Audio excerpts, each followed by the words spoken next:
যুব উন্নয়ন অধিদপ্তরে নতুন একটি নিয়োগ বিজ্ঞপ্তি প্রকাশিত হয়েছে। এই নিয়োগ বিজ্ঞপ্তিটি ৩০ মার্চ ২০২৬ খ্রিস্টাব্দ তারিখে প্রকাশিত হয়। এখানে বাংলাদেশের সকল জেলার প্রার্থীরা আবেদন করতে পারবে এবং এখানে শুধুমাত্র একটি পদ রয়েছে, সেটি হচ্ছে অফিস সহায়ক। এই অফিস সহায়ক পদে ১০৩টি শূন্য পদ রয়েছে এবং গ্রেড হচ্ছে ২০ এবং শিক্ষাগত যোগ্যতা লাগবে কোনো স্বীকৃত বোর্ড হতে মাধ্যমিক স্কুল সার্টিফিকেট বা সমমানের পরীক্ষায় উত্তীর্ণ, অর্থাৎ এসএসসি পাস হলে। এখানে হচ্ছে এসএসসি পাস হলে অফিস সহায়ক পদে আবেদন করা যাবে এবং অফিস সহায়ক পদে আবেদনের জন্য প্রার্থীদের বয়স হতে হবে ১ মে ২০২৬ খ্রিস্টাব্দ তারিখে প্রার্থীর বয়স সর্বনিম্ন ১৮ বছর এবং সর্বোচ্চ ৩২ বছরের মধ্যে হতে হবে। বয়স প্রমাণের ক্ষেত্রে কোনো অ্যাফিডেভিট গ্রহণযোগ্য নয়।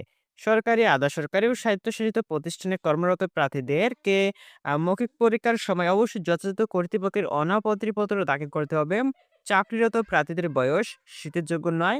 নিয়োগের জন্য প্রার্থী নির্বাচনের ক্ষেত্রে সংশ্লিষ্ট নিয়োগ বিধি অনুযায়ী লিখিত ও মৌখিক পরীক্ষা অনুষ্ঠিত হবে। লিখিত পরীক্ষায় উত্তীর্ণ প্রার্থীগণ মৌখিক পরীক্ষায় অংশগ্রহণের জন্য বিবেচিত হবেন এবং এই নিয়োগে শুধুমাত্র প্রার্থীদেরকে অনলাইনের মাধ্যমে আবেদন করতে হবে এবং এখানে হচ্ছে আগ্রহী প্রার্থীগণ dyd.teletalk.com.bd এই ওয়েবসাইটের মাধ্যমে আবেদন করতে পারবেন এবং এখানে আবেদন শুরু হবে ২ এপ্রিল ২০২৬ খ্রিস্টাব্দ সকাল ১০টায় এবং অনলাইনে আবেদন শেষ হবে ১ মে ২০২৬ খ্রিস্টাব্দ বিকাল ৫টা।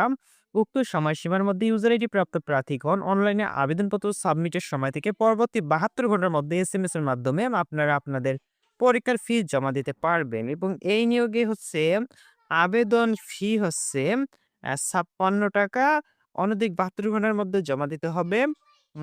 এখানে হচ্ছে এই যুব উন্নয়ন অধিদপ্তরের নিয়োগে অফিস সহায়ক পদে যারা আবেদন করতে আগ্রহী রয়েছেন অবশ্যই আপনারা আবেদন করতে পারবেন। এখানে শুধুমাত্র এসএসসি পাস হলে আপনি অফিস সহায়ক পদে আবেদন করতে পারবেন। আর যারা এখন পর্যন্ত আমাদের ইউটিউব চ্যানেলটি সাবস্ক্রাইব করেনি, অবশ্যই চ্যানেলটি সাবস্ক্রাইব করে পাশে থাকা বেল আইকনটি অল করে রাখুন পরবর্তী চাকরির খবর পেতে। আর এই ভিডিওটি আপনার বন্ধুদের সাথেও শেয়ার করে দিন, যাতে তারাও এই নিয়োগ বিজ্ঞপ্তি সম্পর্কে বিস্তারিত জানতে পারে।